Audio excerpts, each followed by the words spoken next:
Hello, everyone. Welcome to the 10th in our new series of webinars. My name is Gabriella Gallagher, and I'm the National Chair of Canadian Friends of Peace Now. We are partners to Shalom Achav, Peace Now, which is Israel's leading peace movement and which promotes the two-state solution to the Israeli-Palestinian conflict. You can find out more about us, and if you wish, support us with a donation by going to our website, peacenowcanada.org.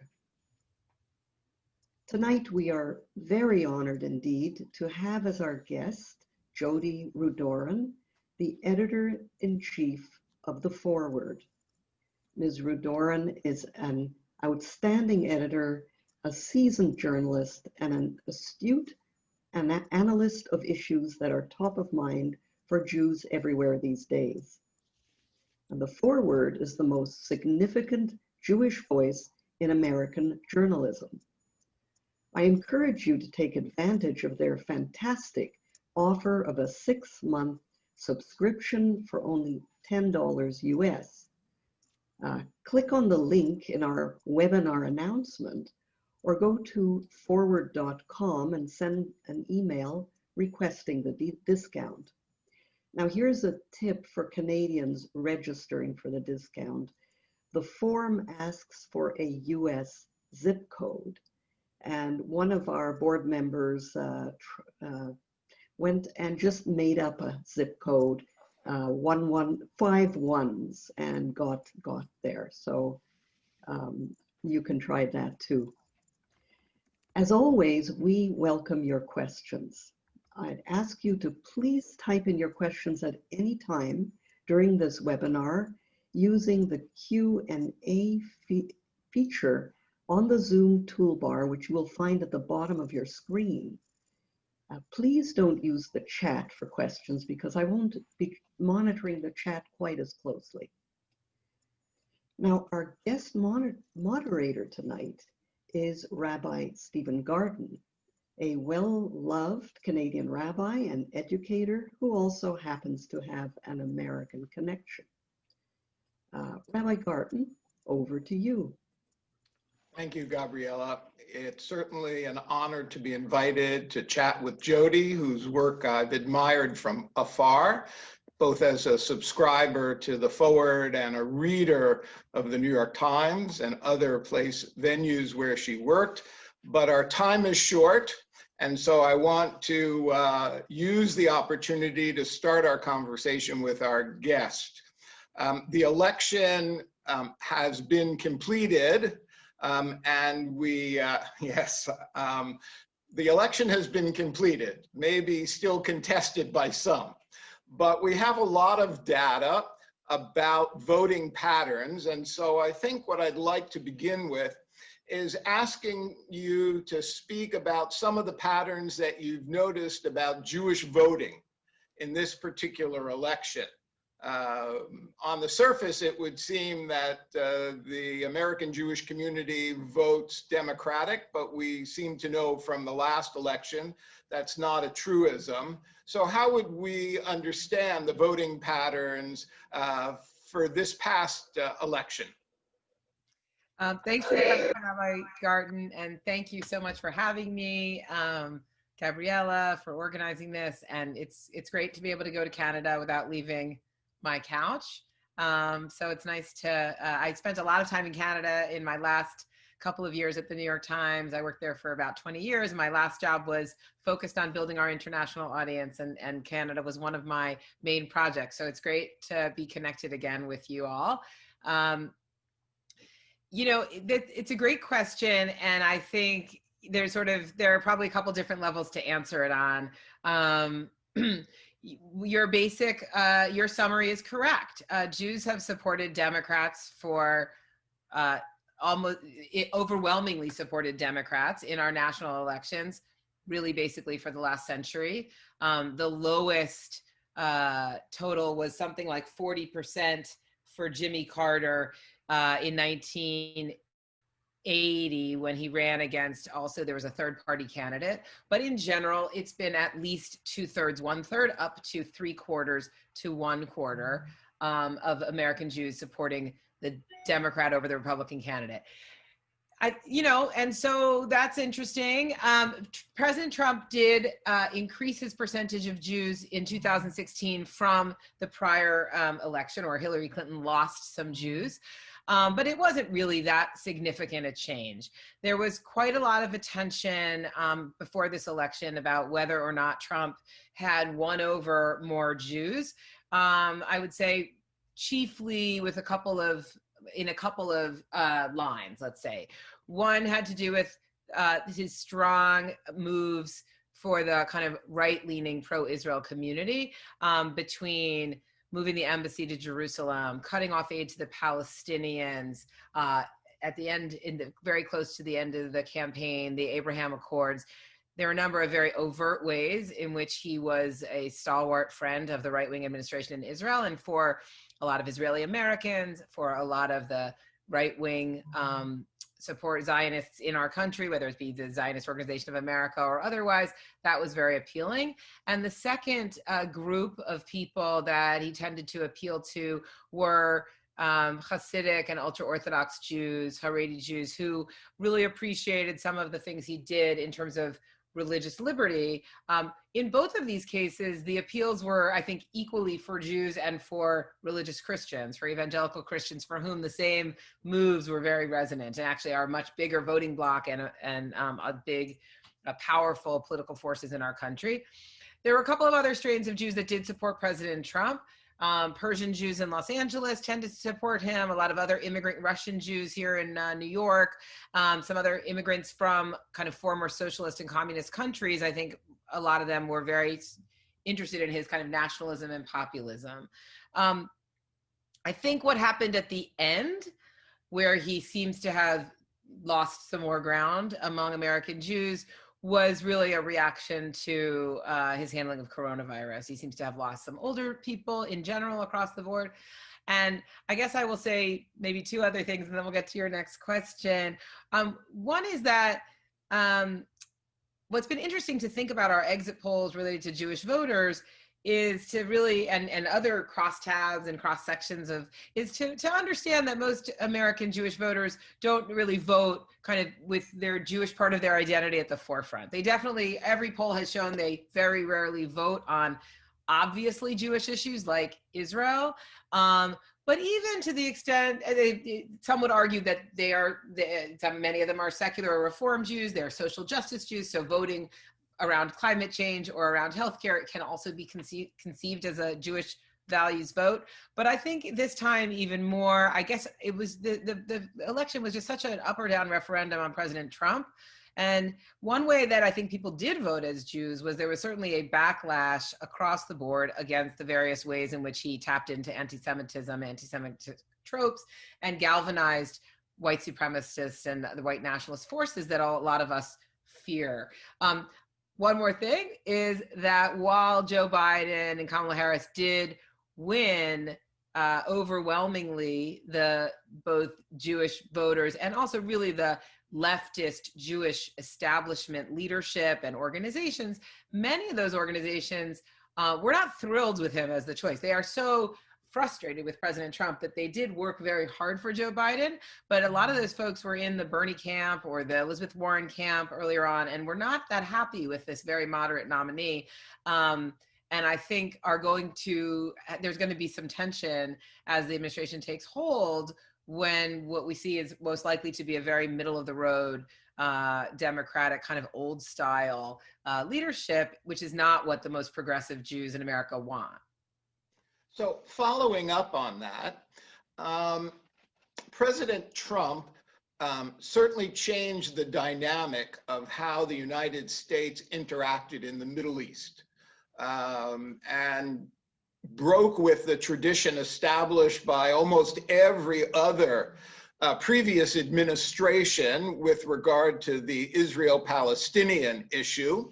And likewise, Mr. Netanyahu, Prime Minister Netanyahu, broke with tradition in politicizing the conversation to the degree that he came to the United States to speak to Congress without an invitation from the President of the United States, who at that point was Obama.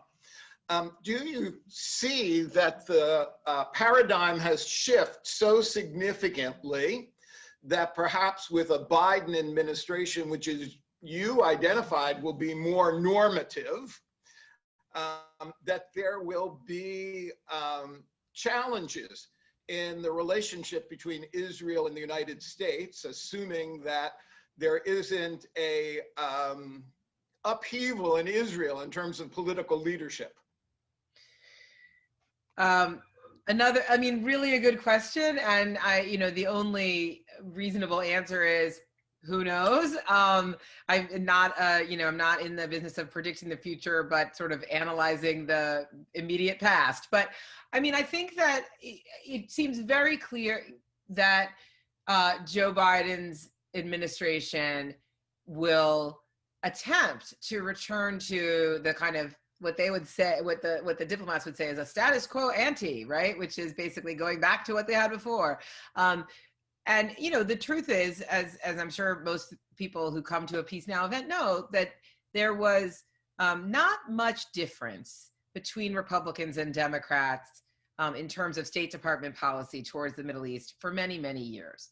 The broad contours of a peace process and of a map were laid out and agreed upon by both sides. The criticism of settlement construction was pretty vigorous on both sides. It was actually Republicans who threatened first to tie our aid to settlement construction. So the idea that I think the Middle East is probably one of many issues in which that bipartisan Washington establishment is expecting Joe Biden to return normalcy. It's interesting, one of the things people liked most about President Trump was the way that he upended that. You can call it normalcy. That's a kind of kind word for it. But there's also like an entrenched Washington, not very human way of running things that I think lots of people reasonably thought was not great for democracy. So it'll be interesting to see what he can restore to normalcy and what not. So far, we have a sense that actually many of the people who will be in key positions related to the Middle East will be people from the Obama and possibly even Clinton administration. So that literally a return. Now, the politics in Israel have changed quite a lot in the last 4 years.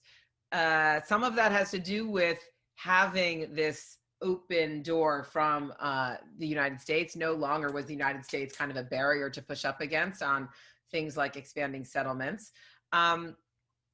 And many other things have happened in Israel too, chiefly around Netanyahu as a fraught character with his corruption trial and other things. So I think whether you can put everything back in the bottle and just turn back the clock is, I think, not likely, right? And it's interesting. When Trump first started really doing these moves that totally upended historic precedent and established policy, I didn't think they were wise, but I thought the idea of essentially throwing a bomb into this sort of hopelessly stagnant and stalemated situation could potentially have, I don't even know if I would have said a positive effect, but I had some hope that it was going to shake something and make something happen. We learned in like 8th grade science, right, that what catalysts make action. And it seemed to me that we had been doing the same dance for so long that the idea of someone being like, no, we're actually moving the embassy might cause a series of reactions that might actually lead to some kind of progress, even if it meant, what's the opposite of progress? Going backwards before progress, let's say. I don't think that really happened. Honestly, I think that the reaction to the embassy move and to some other things really didn't turn out to be that big. The cutting off of the Palestinian aid has been clearly very, very bad for Palestinians, but it's mostly kind of the same. I think it's yet to be seen whether the Abraham Accords will have actual effect. But on the ground. On the ground. It definitely is having effect already in terms of business, but it's a pretty strong statement by the Arab neighbors that Palestine is no longer at the top of their agenda. That has been pretty clear to those who are paying attention for a number of years. You know, Saab Erekat just died. Right. And there's, to some extent, throughout the Palestinian universe, a waiting game around President Abbas's tenure. So it's hard to know what it is that's going to cause a catalyst. I mean, Netanyahu's trial could be a new catalyst, but I think that my guess is that with coronavirus and everything else, Biden will do very little towards the Middle East other than appoint some people to have some talks to say, hey, we're going back to how it was.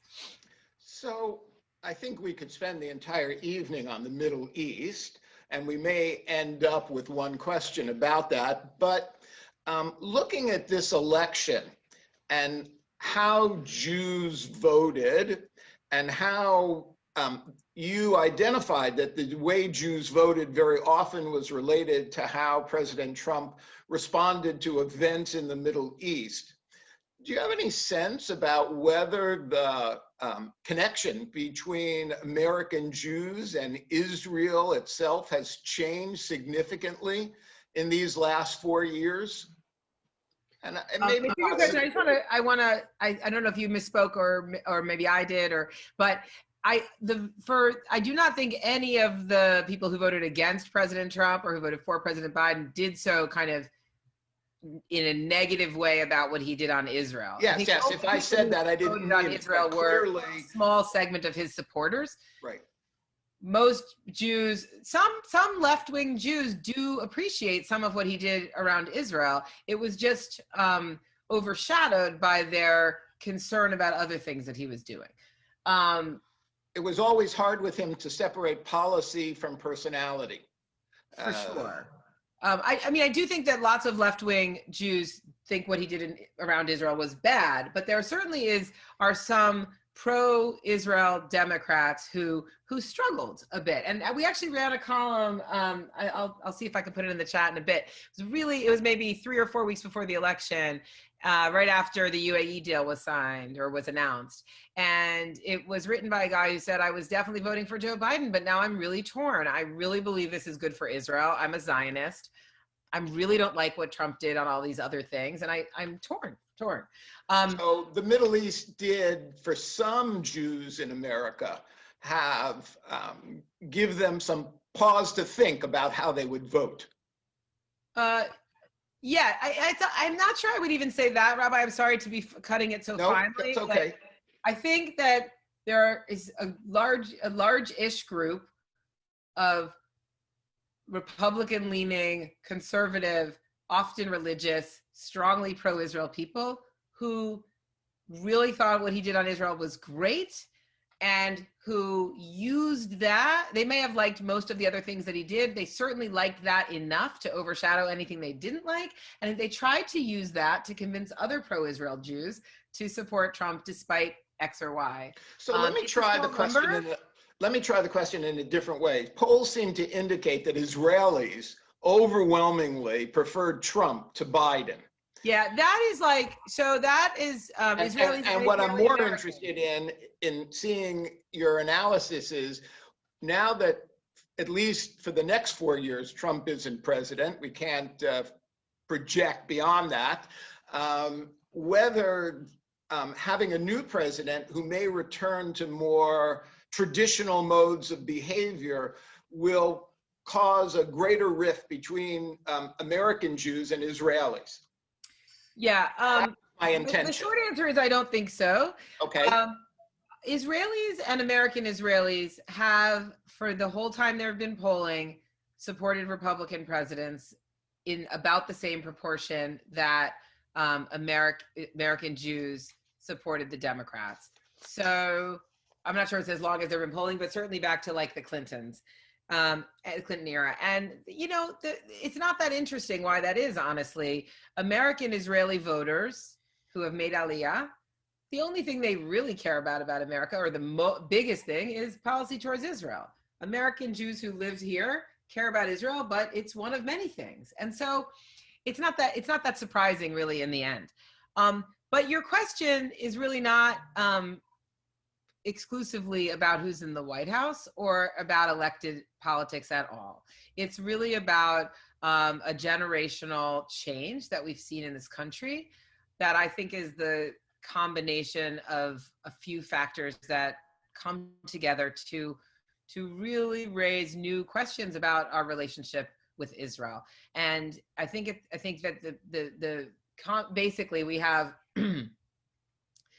the passage of time from the Holocaust and the presence of memory of the Holocaust and the idea. So for many Jews younger than me, American Jews, and I'm probably Canadian Jews just as much, the idea of a safe haven from, persecution is a remote historical idea as opposed to a reality. One interesting question on that strain is, now that with the rise of anti-Semitism and anti-Semitic violence in our country and around the world, will some future generation feel that more viscerally again? But I don't think that the folks who are 25 years old right now really feel it at all. Number two, the very, the permanentizing of what was supposed to be a temporary military occupation of the West Bank. It's very hard for somebody who has grown up and now sees 50 plus years of occupation to feel like that is okay. And so the concerns that I think always existed among American Jews about the human rights challenges of that occupation and about Palestinian national aspirations, the longer it lasts, the less compassion you can have for the idea that this is just what we have to do temporarily to deal with a crisis. And then thirdly, and this is the one that is the hardest to really get your arms around, is just more of a demographic change in our community as it gets younger, related to the mix of our identities and our relationship to our Judaism. And, this is about, a generation that there are many more mixed race families here than there used to be, that there's gender identity that's more fluid. The whole concept of identity is more fluid. And I think that has also affected the idea that I, as an American Jew living here, should have a particular relationship with this Jewish state over there. So I think all those things have come together. And, Netanyahu and Trump had roles in those alienations, but they are deeper than them. They are really about, that the basic, and there are other factors too. There's a sense that, one of the biggest failures of the American Jewish educational leadership and institutional leadership for the last couple of generations has been to not really grapple with the complexity of Israel. And so a number, kids grew up and went to Hebrew school or went to day school and learned, to kind of raise the flag. And then they got to college and discovered the occupation and some of the complexity around it and got angry about feeling Seth betrayed. Rogen isn't the only 40-year-old who speaks about, or 25-year-old who speaks about Israel being taught solely by virtue of military successes. And so I think that's an important notion, that there's a demographic issue here, not simply a political issue. Yeah. I don't think that Netanyahu's policies have helped any in terms of helping American Jews who want to, the vast majority of American Jews, and I'm sure the numbers are very similar in Canada, are Zionist, are pro-Israel leftists. They are Zionists who do not like the policies of the current Israeli government, or Zionists who believe in the two-state solution. And that's what people want to be able to reconcile their Zionism and their human rights concerns. It has become harder and harder to do that. And younger folks have much less pull for Zionism, for the basic Zionism in the first place. Well, they certainly have less religious pull for it in the younger generation. They have less connection to all the institutions, right? Correct. So Zionism was part of that. I think one of the things that those institutions inculcated And that combined with, as I said, the historical distance from this visceral need and it's just, I think that for my generation and my parents, certainly the concerns about the occupation were, it seemed like it was going to be temporary and whatever. So I think all of that is just coming together. Great. I do want to, since our conversation is sponsored by Shalom Akshav, ask the question about a two-state solution, which seemed to be marginalized in the last 4 years as an approach, as a rapprochement to peace in the Middle East. And while I know that you're not able to hold up a crystal ball about what the future would be, you could offer some analysis about whether the past 4 years have had an impact on the question of a two-state solution that makes it even more challenging to move forward than it had been in the past. Absolutely. So I think I don't think we actually even said in my introduction, which is fine, but I spent 4 years as the Jerusalem bureau chief of the New York Times. I was based there from 2012 to 2016. I covered 2 Israeli elections in which Netanyahu was reelected twice. That used to seem like a lot in 4 years. Now they seem to have them every few months. So I got bested by my successor. I also covered 2 wars between Israel and the militants in the Gaza Strip. And so most of what I'm telling you is rooted in the reporting I did there during those years. I guess what I would say to that is, so during that time and since that time, there have been any number of specific actions that the question was asked, is this the death knell for the two-state solution? Is the two-state solution dead now? Is the two-state solution dead now? And it could be like an SNL skit, there was the most recent incarnation of this had to do with earlier this summer. There was a deadline by which Netanyahu said he was going to move to annex parts of the West Bank. And it was July 1st. Everybody right. Agreed that if that were to happen, it would be the death knell of the two-state solution, right? So it didn't happen. And I never thought it was going to happen. But I don't think that Netanyahu wants to kill the two-state solution. He also doesn't want to birth the 2 states.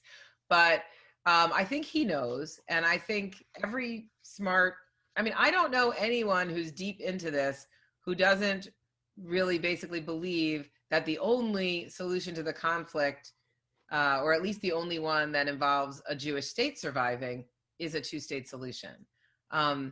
So, there is no one state solution that works for Zionism. Zionism is about having a Jewish state. Most people think it's about having a Jewish democracy. There are questions about how you can have a Jewish state that is democratic or how to balance those 2 imperatives. But if you have one state from the river to the sea, it will either immediately or very soon be a Palestinian majority. And so you will either be stuck with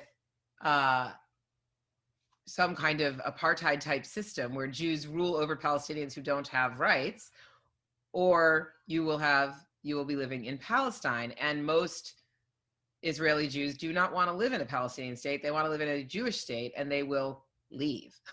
Or there'll be, there might also be a massive war before any of that. But so the danger really is that time is not on Israel's side here, or not on the Zionist side here. If you want a Jewish state, if you want a Jewish democracy, getting to a solution is very important, because the status quo is not sustainable, because the Palestinians are in many ways getting weaker and weaker in terms of being able to come to the table as a partner for peace, and the chance of more Palestinian chaos is high. And so the whole idea of the 2-state solution was not really a native Palestinian idea anyway. And the polls of Palestinians have been showing increasing support for the 1-state solution, which, as I said, is really not a solution for Zionists. So I would say the two-state solution has lost ground in the last 4 years, and frankly, in the last 53 years, mostly against the enemy of time, not mostly because of something specific Trump and Netanyahu did. But the doing of nothing is bad for the future of the Jewish state, because the sort of waiting it out works for Palestinians who want to live in a Palestinian state from the river to the sea. That's who it works for. Right, and the demographics don't work in favor of the Jewish state, and Prime Minister Sharon somewhat understood that when he withdrew from Gaza. So I know that there may be some questions from our audience, so let's give them an opportunity. Gabriella Gallagher is going to facilitate some of those questions, and then we'll, with the time that's left, I'll come back with some other questions. Great, thank you. Thank you. Thank you. Okay, I'm going to start with a question from Carol Libman. And she asks, she says, a problem for Canadian and American Jews is the increasing influence of right-wing religious parties and the gradual increase in the push for annexation. So first of all, I guess you need to answer whether that is how that works. Is there an increasing influence? Perhaps she means increasing influence of the right wing in Israel. But I guess against that, she's asking, how can we continue to support Israel? And so I guess the question is, how do we as maybe more progressive Jews support Israel despite that strong right-wing trend? So I think Carol's talking about two different issues that really a lot of liberal Jews struggle deeply with. And one is what we've already been talking about, which is the right-wing political leadership that, you know, she describes it as leading to an increase in annexation. I'm not sure I would say it that way, but there certainly is continued settlement expansion. And with Trump's help, there was some institutionalizing of Israeli control in places like the Golan Heights. So that's one of the issues. And the other issue she's raising is the influence of the religious parties, the Haredi-led parties. And I think what she probably is referencing there is the ways in which the religious parties have continued to hold on to control of religious life in Israel, and that the way that is oppressive for many liberal Jews or liberal, like Reform and conservative Jews, or also secular Jews, in terms of the control on marriage, conversion, things like can buses run on Shabbat and other things. So I think, you know, a lot of Americans, and whether women and can, you know, daven with a Torah at the wall, lots of issues around that. So there are real concerns, I think, for progressives in America and Canada about both of those things. And those are legitimate, real concerns. And I guess my answer to how do you continue to support Israel is, you know, I don't think there certainly are people in our country, and I assume in yours, that take an Israel right or wrong position, and there's some notion that to criticize Israel is somehow to not support Israel. And I just think that's not a very democratic idea. There's nothing wrong with saying, I absolutely believe that Israel has the right to exist as a Jewish state, and I think a bunch of stuff that's going on over there is crazy and wrong, and I don't buy it, and I want to actively engage to make it a better place and to make it better reflect my values, and to make it better for the people who live there. I don't know about what happens in Canada, but here in America, we love America and love to criticize stuff going on in it. That's a big part of the game, and that's fine. You know, I don't know. I mean, it also, by the way, I love my kids. It doesn't mean I think they're perfect, you know? So I don't think there's a big conflict between supporting the concept of Israel as a Jewish state and having real issues with how it's being run. I want to just see if I could make a segue here from your comments about the Haredi community in Israel and what appears to be their power to the power of the evangelical Christian community that has risen to such a public posture during the past 4 years. And do you think that that public posture will continue to have some impact on policies in the United States with a change in administration? I know that in the United States, there are many Jews who worry about the power of evangelical Christians and the notion of separation of church and state. Yeah. And the fact that the newest Supreme Court justice is a charismatic Catholic, I think would be the fairest way to describe her religious perspective, rather than just a lapsed Catholic. So do you see any parallels there, the way you've talked about the power of the Haredim? So, yeah, I think that's a really good point. I mean, I'm not sure I would say that Trump's era was a particularly robust one for the growth of evangelical Christians' power. I mean, it has been really on like a big upward trajectory, at least since Reagan. And there actually was a lot of conflict for evangelical Christians because of so many moral questions about Trump's own personal behavior. They are big, staunch Zionists, and so a lot of what he did around Israel worked for them, and they certainly have tons of political power in our country. I think that what you said is really interesting because, I mean, we do just see a real divide among American Jews. The fastest growing group of American Jews are Orthodox Jews. And Orthodox Jews share a lot of policy positions with religious Christians of all types, Catholic and otherwise. One of the issues on which they are in alignment is support for private school vouchers, which is a big issue in our country. And other issues that are about religion and state, it has been very interesting to see where Jews fall on it. I mean, for liberal and secular Jews, I think we generally feel like the separation of church and state is something that protects us from a sort of Christian hegemony in our country, right? We don't want religion and state because we don't want to be forced to say a prayer in our public schools because we know that's going to be a Christian prayer and that's going to make us feel uncomfortable. But for religious Jews, Haredi Jews, otherwise, who are not in the public schools and who what they really want is for the state to give a bunch of money to, say, bus their kids to private yeshivas and to, there's just there's a little bit of a cleavage around those issues.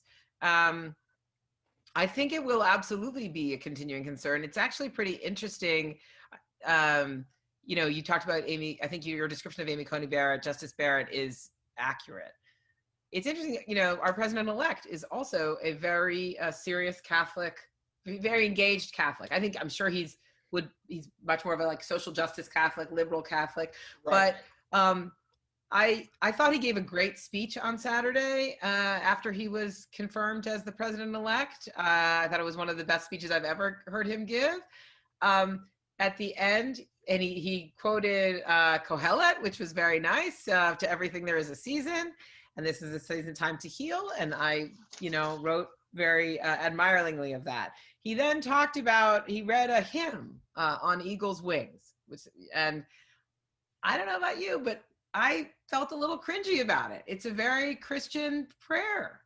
I don't love it when our leaders, when the Christianity of our country comes out like that. That's not my favorite time. So we'll see. Well, I mean, every president ever has always God bless America and that kind of stuff. This felt to me a little bit more Christian than that. And it was a little uncomfortable, frankly. More uncomfortable than Obama singing Amazing Grace in Charleston? Oh, what a good question that is. I mean, it's a really good question. For me, that moment was so profound and cool because of the way he broke into song in such an authentic way and how rare that was. It just felt like you were watching a movie, and I thought that was really inspirational. So I didn't even really get to the place of like, oh, that's so Christian. Plus he was in a church, right? Wasn't he in a church? I don't know. I mean, it's a It's good question. I don't know. and you can hold me to it. Both of them are emotional reactions. Right. And as So- I said, you know, I didn't knock Joe Biden for it. I think it's like, let's see how it goes. But I'm not, you know, he's pretty Christian. Right. As have And I other have to say, presidents been.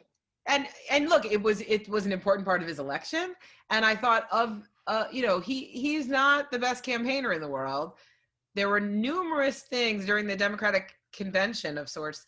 They, you know, show all sorts of video, and there were a couple, including some where he was like holding his rosary beads, where he was in talking about faith and with people of faith, that were among the most effective, inspiring, you know, universalist moments too. So we'll see what works. Okay, I think there are some questions Gabriella wants to ask, which may not follow this tact, but thank you. Yeah. You're so welcome. And I will try to keep my answers briefer so you can get to more questions. I'm sorry. Not a problem. So yes, we are going to go in a different direction. I think this is an important question. It comes from Ellie Yarelli. Do you think re-entering the Iran deal may be an option for Biden? Is it feasible given the circumstances, especially as far as the new deals Israel made with some Arab states which are hostile to the Iranian regime? I think he will certainly want to re-enter the Iran deal. The Obama administration's chief negotiator of the Iran deal is up for a cabinet position. I think they absolutely want to. Everybody involved in Biden land believes that the Iran nuclear deal was critical to protect the world, and I think they really do believe that it's good for Israel. I know lots of people disagree with that, including, of course, Prime Minister Netanyahu. But that's, I think, firmly part of what they. I don't, whether it would be possible. I mean, you know, it's you can't just go back to 3 years ago. So it may be that it's about negotiating a new deal or something. But I think they will clearly try to. This comes from Bob Katz, and he's asking about a future. He says both Kerry and to some extent Kushner saw a two-state solution as rapprochement between Israel and Fatah. And all peace initiatives ignore the elephant in the room, Hamas. Can future peace initiatives consider Hamas? It's a great question, Bob. Another way of asking that question is, you know, can the Palestinians really make a deal when they are fractured? And I think, and, you know, a lot of Israelis and in the Netanyahu orbit use that as their prime excuse for why they will not, you know, take seriously any negotiations, is because they don't believe that President Abbas can bring the whole Palestinian nation with him to any deal. And they're probably right. There is a hopeless fracture in Palestinian society and Palestinian politics. There have been numerous reconciliation efforts that have all fallen apart. So I think that is, and Hamas is a terrorist organization that the United States has refused to negotiate with, and in many ways should not. And yet, it is very easy and not at all unreasonable to either through this framing or other framings sort of point out the ways in which the Palestinians have not been good partners for peace, have backed away from agreements, you know, can't pull it together on their side politically. All that is true and doesn't make Israel any more safe or any more likely to last if there's no two-state solution. So what I said earlier is what I think we have to just keep reminding ourselves about, which is that the more administrations who determine that they can't make peace with a fractured Palestinian society or polity, the closer we are to the day when there's one state and it's majority Palestinian. So I'm not sure exactly, you know, when this kind of question is why I'm glad I'm a journalist and an observer and not the guy who's supposed to figure out how to either talk to Hamas or get Fatah and Hamas to, you know, I'm glad that's not my job. But it's not okay to just throw up your hands about it. That's what you have. You have a fractured Palestinian polity where one of the big factions that is increasingly popular has a history of terrorism. That's what you have. That's what you have to work with. And you want to keep the survival of the Jewish state. So good luck. Not an easy job. But I don't think using the excuse of, well, they're divided and Hamas is terrorist helps. Okay, I'll ask a question. Oh, this is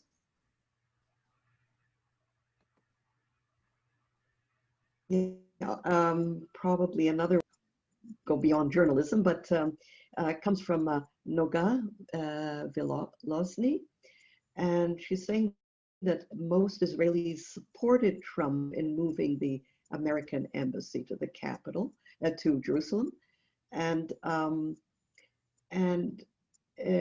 asking, well, should countries not have the right to move, to choose their capitals, and should this not be respected? The idea that Jerusalem was not the capital of Israel never made any sense to me. There was a U.S. Supreme Court case that the United States had refused to allow an American born in Jerusalem to have on his passport a Jerusalem, Israel. It was held up by the Supreme Court. It seemed insane and ridiculous to me.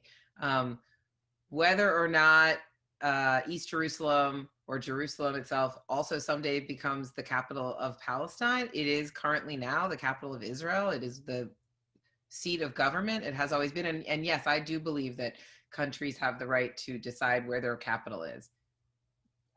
And everybody else has the right to decide where their embassies are.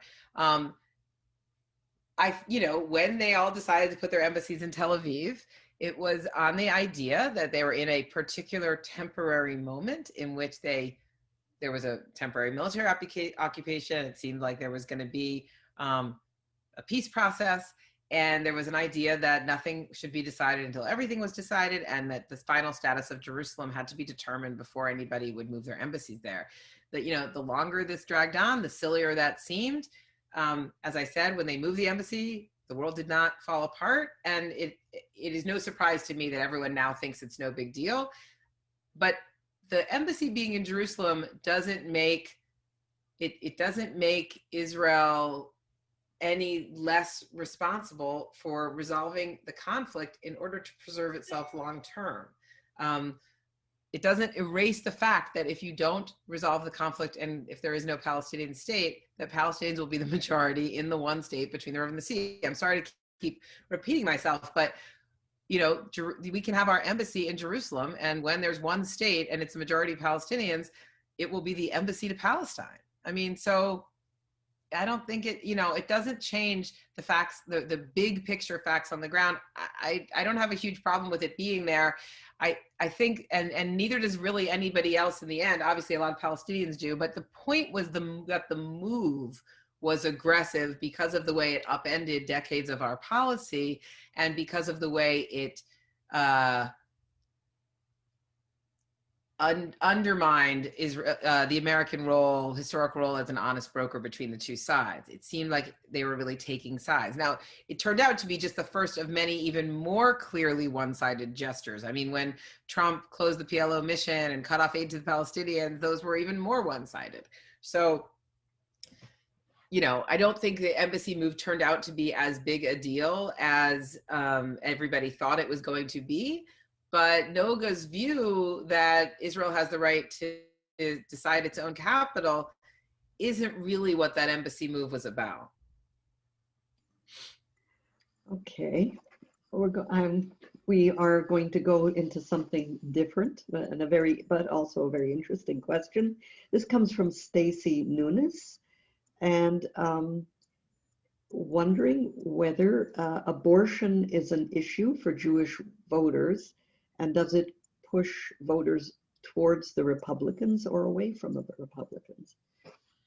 That is a good question. I don't have any specific polling data on Jewish attitudes toward abortion, but my general feeling is that it is one of many social issues on which our community is divided, but not in an even way. That in that same, you know, we talked about the vote for Biden being somewhere between 70 to 75%. And I think, and a big chunk of the Trump supporters are more religious Jews. I think many of them are probably anti-abortion, but the vast majority of liberal Jews who lean Democratic also probably have an abortion rights plank. So I don't know specifically that there's any diversion from the general left-right view on abortion among Jews. If you don't mind me jumping in, Gabriella, I see this question from Shirley Segev that I'd love to take up. She points out that the Haaretz newspaper had an article saying that Jews in Pennsylvania and perhaps some other states delivered the margin to defeat Trump. And they used some exit polls in order to say this. And I really, she's asking if it's being discussed in US Jewry circles. I have to say, well, it was discussed in our editorial meetings. And I did look at the article. I think the article was really, really off and problematic. It used exit polls in a way that is really not right. I will say a couple of things. None of the exit polls have reliable samples of Jews on a state level. There weren't enough Jews polled on a state level to not have the margin of error totally outweigh the sample. And there wasn't any weighting of those small samples. So there is no way to know how Jews in Georgia or Pennsylvania voted specifically. And what the Haaretz piece did that I didn't trust or like was it assumed that the breakdown of Jewish votes that we saw nationally, that either 70 to 75% Biden, also applied in places like Pennsylvania. And that just doesn't make any sense on its face, right? Pennsylvania is a swing state where we all know that the election was decided by very few votes. Half of American Jews live in the most liberal parts of America, places that voted where the margin was 10, 20 points for Biden, 50 points in some cases, right? So the idea that the Jews of Pennsylvania are voting 3-1 Biden doesn't like make any logical sense. They are much more likely to be closely split Republican Democrat as their neighbors are than they are to be more like the Jews in lefty Los Angeles or lefty Manhattan, right? Because Pennsylvania is that kind of place. The other thing is that, you know, you could cut it any way you like in terms of taking that the margin for that Biden won by in some of these close states was small enough that it was also the same, you know, if you did the same math looking at Black voters or the same math looking at white suburban women, I think you would also find the same margin. So it's a little bit of a silly game. And I think it also is really like reading the polls upside down. Thanks. All right, this comes from Michael Rival. What happens if Netanyahu is found guilty in the corruption trial in January, and will Gantz then step forward as prime minister? And do you think that Biden would support that move? A lot more future crystal ball stuff. My suspicion is that Netanyahu's coalition would fall apart and they would go to elections before that would happen. So I don't think that the coalition and the power sharing agreement that they have right now would sort of kick in. And I think that, but who knows? I think that Biden is would Biden support that move is sort of I wanted to say, you know, under our kind of normal protocols, an American president supports the democratically elected or appointed, or, you know, if the process is essentially the right process, like there's a new election or Gantz steps in because they have this power share, like he'll respect whatever happens. I don't think that Biden is going to tell Israel how to pick its ruler if its prime minister becomes imprisoned. You know, that's not gonna happen. Okay, I'm going to take one more audience question, and then maybe if Rabbi Garten has one more question, and then I think we'll have to wrap it up. So this comes from David Cohn, and it's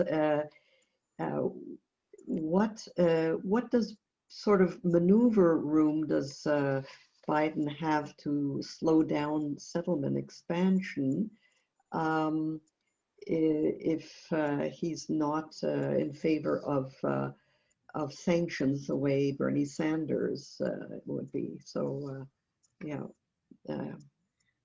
I mean, oh, it's such a good question. None, something close to none.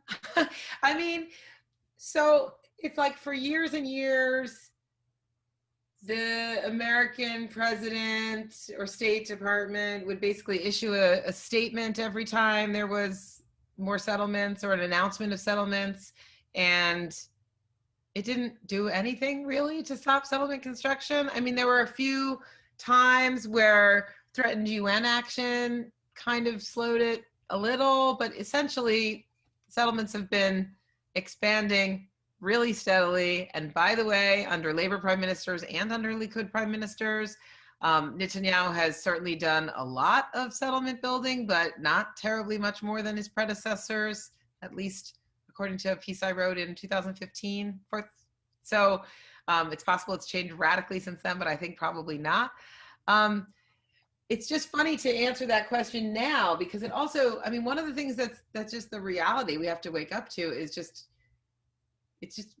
I mean, the Middle East has almost totally disappeared from the kind of political debate map globally and locally. Some of that is just about Trump has like sucked up all the oxygen in the news map. And now we have the pandemic that is much higher on Joe Biden's list of concerns, but also I think is much higher on like everybody's list of concerns. So the idea that the kind of day-to-day natural growth is what the Israelis call it of settlements are going to attract huge attention from a Biden administration, that they'll expend a lot of political capital internationally to condemn, or that the international institutions of the UN that used to, really take a lot of umbrage at this and action around it are going to, really get serious about it. It feels pretty far-fetched to me. So my guess is not a lot of, they will neither try very hard, nor I think they'll start issuing those statements again. You'll just keep getting these very, very disappointed. These are obstacles to peace. This is harmful to the two-state solution. You'll start getting these statements again. They'll probably just go pull them out of the Obama files and change the date on them. Okay. So if Gabriella is going to allow me the last question, I'm going to switch gears and ask you, Jody, since your audience is primarily Canadian, why should they read the forward? It's so funny because as I said, I spent so much time talking to Canadians about why they should read the New York Times. So I'm happy to try to like Jewify my answer for that. So, I mean, first of all, the Canadian Jewish News is in trouble, right? I don't even know the latest. I should have looked this up, but I mean, I know it was closed and then there was a group of people trying to revive it. I don't know exactly what's happening, but the state, it's no more, it's gone, not happening. So sorry, so sad. So partly you should read it because you don't have a lot of other choices. And we are, one of my big initiatives since I took over is what we're right now calling a national expansion, but we very much see, not like we're trying to annex you, but we certainly see expanding our coverage to include the Jewish communities in Canada to be a priority, and other international communities. But I think also a lot of the things that we cover are more universal. They're not about America per se. So we first of all should get more freelancers from Canadian Jewish communities who can bring us really interesting stories from those places. We've published a few, but we could do more. But I don't think you should read us for that reason. You should read us for all the things that are in there that have nothing, that are boundary lists, that are about whether it's Jewish food or Jewish culture, art, whether it's about Israel, whether it's about Jewish communities from the former Soviet Union, whether it's about Jewish identity. You should read my newsletter every week. And there's a lot for you that has nothing to do with geography. So I hope you'll find that to be true. Our newsletters are free. And as Gabriella said, there is a subscription offer on the table. I got a link that I'm going to try to put in the chat so that you don't have to come to the website. So I'll do that in a sec before we hang up. And I really hope that you like what you see there. And if you don't, you should certainly email me and tell me. And if you have ideas of how we could cover Canada better, I'm happy to hear those as well. So I'll put my email in the chat too, as soon as I figure out how to do this thing. Give me 1 second. I'm multitasking. Your symposium on faith and issues of Jewish life would appeal to anybody who's interested in the religious community of North America. Thank you. So you can tell them why they should subscribe to the Forward. We do a lot of different symposia, or we call them Zoominars or Zoomversations.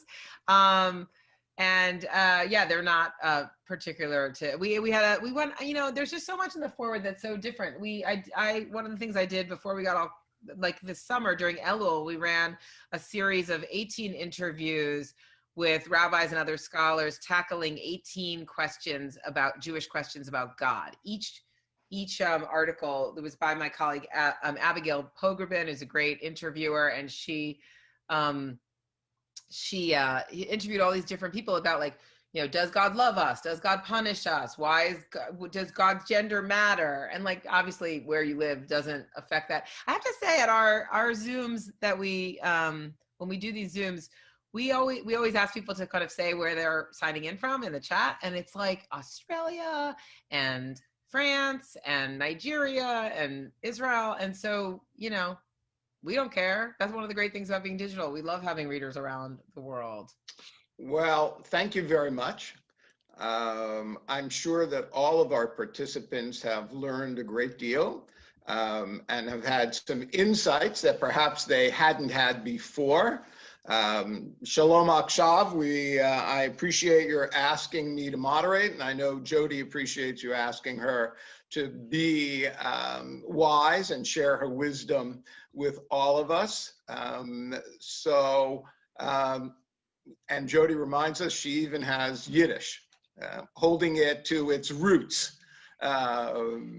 So Gabby, to you for the last word. Well, I think you summed it up very nicely. I thank you both. Jody, for your great insights and generous offering of your time. I know you have a very busy schedule. Rabbi Garden also. You are also a busy man. And so, and I'm sure you both have been very enlightening. Thank you to the audience. Stay tuned for more webinars. Do consider a contribution to Canadian Friends of Peace Now, or at least visit our website and subscribe to our newsletters, etc. And good night, and may all you stay well and be safe. Shabbat shalom to all. Shabbat shalom. להתראות.